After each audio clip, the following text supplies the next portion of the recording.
ವ್ಯಕ್ತಿಗತವಾಗಿ ಯಾರು ವ್ಯಕ್ತಿ ಪೂಜೆ ಮಾಡೋದು ಬೇಡ. ಕಾಂಗ್ರೆಸ್ ಪಕ್ಷ ಅಂದ್ರೆ ಪಕ್ಷದ ಪೂಜೆ ಮಾಡೋಣ. ಹೈಕಮಾಂಡ್ ಏನ್ ತೀರ್ಮಾನ ತಗೊಂಡೋದಕ್ಕೆಲ್ಲ ಬದ್ಧವಾಗಿ ನಾವೆಲ್ಲರೂ ಕೆಲಸ ಮಾಡಬೇಕು, ಕೆಲಸ ಮಾಡೋಣ. ಈ ಹಿಂದೆ 2 ಸಾರಿ ದುಡುಕಿದ್ದೀರಾ, ಮತ್ತೆ ತಾವು ದುಡುಕ್ಬೇಡ್ರಿ. ಹಾಗೆ ನೀವೇನಾದ್ರು ಮತ್ತೆ ದುಡ್ಕೋ ಕೆಲಸ ಮಾಡಿದ್ರೆ ಪಕ್ಷ ನಿಮ್ಗೆ ಏನ್ ಮತ್ತೆ ಅದನ್ನ ಸೂಕ್ತವಾದ ಕ್ರಮ ಕೈಗೊಳ್ತಾರೆ. ಅದಕ್ಕೆ ಹೇಳ್ತಿದ್ದೀನಿ, ಮಾತಾಡುವಾಗ ಮೈ ಮೇಲೆ ಪ್ರಜ್ಞೆ ಇದ್ದು ಎಚ್ಚರಿಕೆಯಿಂದ ಮಾತಾಡೋದು ಕಲ್ತ್ಕೊಳ್ರಿ.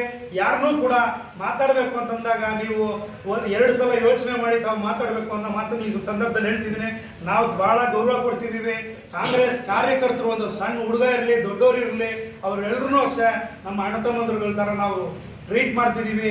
ತಾವು ಕೂಡ ಅದೇ ರೀತಿ ಟ್ರೀಟ್ ಮಾಡಬೇಕು. ಕಾಂಗ್ರೆಸ್ ಪಕ್ಷದಲ್ಲಿ ಇದ್ರೆ, ಇಲ್ಲ ಅಂತಂದ್ರೆ ನೀವು ಓಪನ್ ಆಗಿ ಡಿಸೈಡ್ ಮಾಡಿಕೊಂಡು ಎದುರು ಬಂದು ತಾವು ಹೋರಾಟ ನಡೆಸಿರಿ. ಒಳಗಡೆ ಒಂದು ಹೊರಗಡೆ ಒಂದು ಕೆಲಸ ಬೇಡ. ಯಾಕೆಂದ್ರೆ ಎಲ್ಲ ಜನ ಸುಮಾರು ಜನನ ನೀವು ಕನ್ಫ್ಯೂಸ್ ಸರಿ ನೀವು ಮಾಡಿದಿರ, ಈ ಸರಿ ನಾವು ಕನ್ಫ್ಯೂಸ್ ಮಾಡೋ ಕೆಲಸ ಬೇಡ.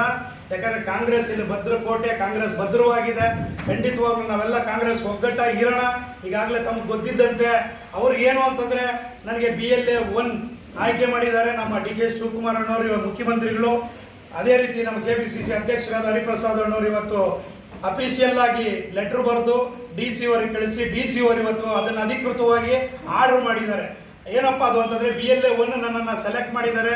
ಮುಂಬರುವಂತ ಯಾವುದೇ ಚುನಾವಣೆಗಳಿದ್ರೂ ಕೂಡ ಗ್ರಾಮ ಪಂಚಾಯತಿ, ನಗರಸಭೆ, ಜಿಲ್ಲಾ ಪಂಚಾಯತ್, ತಾಲೂಕ್ ಪಂಚಾಯತ್ ಮತ್ತೆ ಅಸೆಂಬ್ಲಿ ಎಲೆಕ್ಷನ್ಸ್ ಎಲ್ಲ ಎಲೆಕ್ಷನ್ಗಳಿಗೂ ಕೂಡ BLA ನೀನೇ ಅನ್ಬಿಟ್ಟು ನಾನು ಸೆಲೆಕ್ಟ್ ಮಾಡಿ BLA 2ಗಳು ಅಂದ್ರೆ 244 ಜನ BLA 2ಗಳನ್ನ ಆಯ್ಕೆ ಮಾಡಕ್ಕೆ ರೈಟ್ಸ್ ಕೂಡ ಕೊಟ್ಟಿರ್ತಾರೆ. ನಾವು ಈಗಾಗಲೇ BLA 2ಗಳನ್ನ 244 ಜನನ ಸೆಲೆಕ್ಟ್ ಮಾಡಿ DC ಅವ್ರಿಗೆ ಕಳಿಸಿ ಪಕ್ಷದಿಂದ ಅದನ್ನ ಅಪ್ರೂವಲ್ ಕೂಡ ಮಾಡಿಸಿದ್ವಿ. DC ಅವರು ಕೂಡ ಅಪ್ರೂವಲ್ ಮಾಡಿರ್ತಾರೆ.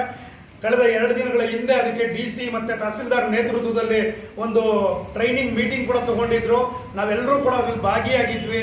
ಸದ್ಯದಲ್ಲೇ ನಾನು ಕೂಡ ಒಂದು ಕಾಂಗ್ರೆಸ್ ಭವನದಲ್ಲಿ ನಮ್ಮ ಏನು ಟೋಟಲ್ 244 BLA 2ಗಳಿದ್ದಾರೆ, ಅದ್ರ ಜೊತೆಗೆ ಮುಖಂಡರು ಕೂಡ ಕರೆದು ಒಂದು ಸಭೆ ಮಾಡ್ತಿದ್ದೀವಿ. ಸದ್ಯದಲ್ಲೇ ಯಾರು ಕೂಡ ಗೊಂದಲಕ್ಕೊಳಗಾಗೋದು ಬೇಡ. ಕಾಂಗ್ರೆಸ್ ಪಕ್ಷ ಭದ್ರವಾಗಿದೆ.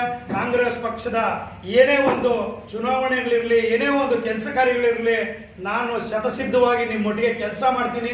ಕಾಂಗ್ರೆಸ್ ಪಕ್ಷವನ್ನ ಏನು ಇಲ್ಲಿ ಸ್ಥಳೀಯ ಚುನಾವಣೆಗಳಿಂದ ಅಧಿಕಾರಕ್ಕೆ ತರೋದಕ್ಕೆ ಏನೆಲ್ಲ ಶಕ್ತಿ ಮೀರಿ ಕೆಲಸ ಮಾಡಬೇಕು, ನಾವೆಲ್ಲರೂ ಒಟ್ಟುಗೂಡಿ ಕೆಲಸ ಮಾಡೋಣ. ನಮ್ಮೊಟ್ಟಿಗೆ ಯಾರೇ ಹೋರಾದಾದ್ರೂ ಸ್ವಾಗತ ಕೋರೋಣ. ನಮಗೆ ಬಂದು ಜೊತೆ ನಿಂತ್ಕೊಂಡು ಕತ್ಕುಯ್ಯೋ ಕೆಲಸ ಮಾಡೋದು ಬೇಡ, ಒಳಗೊಂದು ಹೊರಗೊಂದು ಬೇಡ ಅನ್ನೋ ಮಾತನ್ನು ಹೇಳ್ತಿದ್ದೀನಿ. ಏನೇ ಇದ್ರು ನೇರ ನೋಡಿ. ತುಂಬಾ ಧನ್ಯವಾದಗಳು. ಈಗ ಪುಟ್ಟರಾಜನಪ್ಪನವರು ಎದುರುಗಡೆ ಹೇಳಿದ್ದಾರೆ, ಅದೇ ಧನ್ಯವಾದಗಳು. ಅದೇ ರೀತಿ ಮುಂಬರುವಂತ ದಿನಗಳಲ್ಲೂ ಕೂಡ ನಮ್ಮ ಕಾಂಗ್ರೆಸ್ ನಾಯಕರ ಮುಂದೆ ಹೇಳ್ಬೇಕು. ನೀವು ಏನಂತಂದ್ರೆ ನೋಡ್ರಿ, ನನ್ನೊಟ್ಟಿಗೆ ಇಂಡಿಪೆಂಡೆಂಟ್ ಅಂತ ಇರೋರು ನಿಂತ್ಕೊಳ್ಳಿ, ಕಾಂಗ್ರೆಸ್ ಅವರೆಲ್ಲ ಆ ಕಡೆ ಹೋಗಿ ಅಂತ ಹೇಳ್ಬಿಟ್ಟು ಕೆಲಸ ಮಾಡಿದ್ರೆ ನಿಜವಾಗ್ಲೂ ನೀವು ಹೇಳಿದ್ರಲ್ಲ, ನೀವು ಗಂಡಸರೇ ಸರಿ. ಅದು ಬಿಟ್ಟು ನಾನು ಕಾಂಗ್ರೆಸ್, ನೀವು ಕಾಂಗ್ರೆಸ್, ನಾನು ಕಾಂಗ್ರೆಸ್ ಅನ್ಕೊಂಡು ಜೊತೆಲಿದ್ದು ಕೊನೆಯಲ್ಲಿ ಕತ್ಕುಯ್ಯೋ ಕೆಲಸ ಮಾಡೋದು ಬೇಡ. ಇದ್ರೆ ಒಟ್ಟಿಗೆ ಇರೋಣ. ಹೈಕಮಾಂಡ್ ಇದೆ, ತೀರ್ಮಾನ ಮಾಡುತ್ತೆ. ನಮ್ಮ ಹೈಕಮಾಂಡ್ ನಮ್ಮ ಕಾಂಗ್ರೆಸ್ ಪಕ್ಷದ ಎಲ್ಲ ಹಿರಿಯ ಮುಖಂಡರುಗಳು, ಕಾರ್ಯಕರ್ತರುಗಳಿದ್ದಾರೆ ಶಿಡ್ಲಘಟ್ಟದಲ್ಲಿ, ಅವ್ರು ತೀರ್ಮಾನ ಮಾಡ್ತಾರೆ. 2028ರ ಚುನಾವಣೆಯಲ್ಲಿ ಯಾರು ಕಾಂಗ್ರೆಸ್ನ MLA ಅನ್ನೋದನ್ನ ಆಯ್ಕೆ ಮಾಡೋದು ನೀನಲ್ಲ, ನಾನಲ್ಲ. ನಮ್ಮ ಶಿಡ್ಲಘಟ್ಟ ವಿಧಾನಸಭಾ ಕ್ಷೇತ್ರದ ಮತದಾರ ದೇವರುಗಳು, ಮತದಾರ ಬಂಧುಗಳಿದ್ದಾರೆ, ಅವರು ಆಯ್ಕೆ ಮಾಡೋದಿದ್ದಾರೆ. ಈಗಾಗಲೇ ಬಹಳ ತಾವು ದುರಂಕಾರದ ಮಾತು ಹೇಳಿದ್ದೀರಿ. ನಾನೇ ನಮ್ಮ ಮಾತು ನೀನು ಹೇಳ್ತಾ ಇದೀಯಾ, ಹಂಗಾಗಿ ಹೇಳ್ತಿದ್ದೀನಿ. ನಾನು ಅನ್ನೋ ಮಾತನ್ನ ಬಿಡಬೇಕು. ನಾವು ಅನ್ನೋದನ್ನ ಕಲಿತು ಮತದಾರ ದೇವರುಗಳಿದ್ದಾರೆ, ಅವ್ರು ತೀರ್ಮಾನ ಮಾಡ್ತಾರೆ. ಇನ್ನು ಹೆಚ್ಚಿಗೆ ಹೇಳಕ್ ಹೋಗಲ್ಲ. ಎಲ್ರಿಗೂ ಒಳ್ಳೇದಾಗ್ಲಿ. ಇನ್ನೊಬ್ಬರಿಗೆ ಮಾತಾಡ್ಬೇಕಾದ್ರೆ, ಕಾಂಗ್ರೆಸ್ ಅವ್ರ ಬಗ್ಗೆ ಮಾತಾಡ್ಬೇಕಾದ್ರೆ ಎಚ್ಚರ ಇರಲಿ ಅಂತ ಈ ಸಂದರ್ಭದಲ್ಲಿ ಹೇಳ್ತಿದ್ದೆ.